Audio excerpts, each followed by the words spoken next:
Hey guys, welcome to Herding Little Cows. So here we are on the third day of our trip to Florida from Maine. If you haven't been following this channel, thanks for joining. I'm Sarah. The family is myself, my husband Mark, and then we have 7 kiddos at home, ranging in age from 16 down to 12 weeks. So we are, like I said, on our third day of travel, and I was just going to talk about how we do our traveling. So we have found that from our spot in Maine to a friend's house outside of Boston is about 4 hours. We usually have a pit stop in there. And that is a really good first stopping point on our first day traveling because it lets me get the rest of our stuff done around the house. This trip, I'm going to pick up the baby. This trip is going to be a 6-week trip to Florida. And so I had to pack all of our school stuff. I had to pack warm weather gear and cold weather gear. I had to pack just a whole lot of stuff. So it was really nice to have the morning to be able to do that last, load of laundry, finish up the dishes, and we left at noon and we're still there in plenty of time to enjoy the whole evening with our friend, and we even got to go to the library for a while first. So then on the days that we're doing a lot of driving, we left Boston area yesterday morning. We drove about 400 miles. Yeah. And then today we drove about another 400 miles. Yeah, 400. And so we've been, right now it's hard to travel because we like to drive in the light, because it's just hard on the eyes and it's just everyone's crankier in the car when they can't see stuff to do. So we left Boston area around 6:30. We left this morning around 7.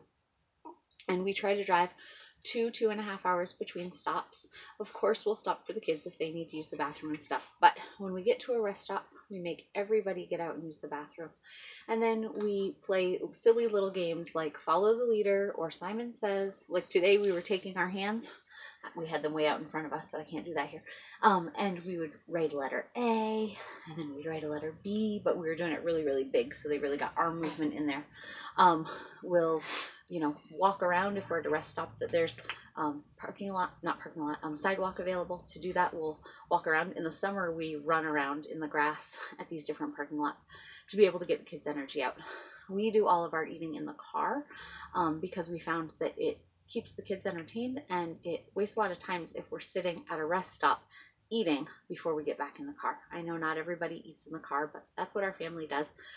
And so we are able to get farther when we exercise during the rest stop and then we eat while we're in the car. Some of the things we do to keep the kids busy in the car, what we've been doing is first they get their breakfast when we first get in the morning. And I will do another video on the food we've been eating. But then we sing songs, usually Bible songs. So we'll get out the hymnal, or the kids can do some of like the kid Christian songs that we know.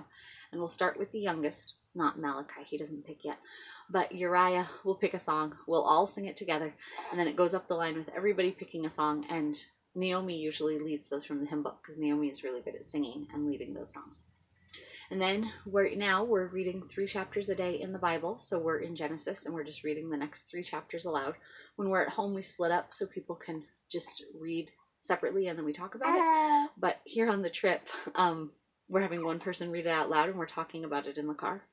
And then a game we've been playing the last couple days is we just write a big letter at the top of the page. We're just going to go through the alphabet. But like yesterday, we wrote A. And then we just took turns going from youngest to oldest again, naming things in the Bible that started with A.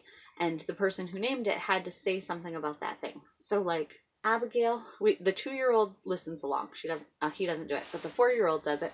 And so like she said Adam, and so then she told us that he lived in the Garden of Eden and he was the first man.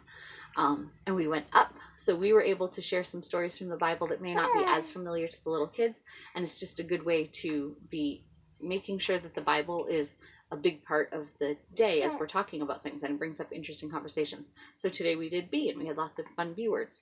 So those are just some tips of some of the stuff we do in the car. As I think of more while we're on our trip, I'll be sharing.